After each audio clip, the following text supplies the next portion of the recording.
Assalomu alaykum. Kitobsevar kitobxonlar. Ohangaron shahar axborot kutubxona markazi sizlarga yozuvchi Isfandiyorning Inqiroz yoxud Generallar o'yini nomli kitobini o'qishni tavsiya etadi. Inqiroz yoxud Generallar o'yini romani 80-yillarda xalqimizning boshiga tushgan mudhish ko'rguliklar haqida hikoya qiladi.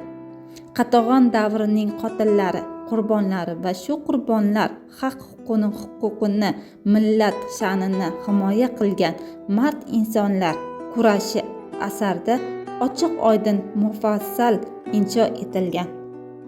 O'ylaymizki, asarni o'qiganlar istiqlol naqadar azizligini, vatan xo'rligi naqadar buyukligini yanada terangroq his etadilar.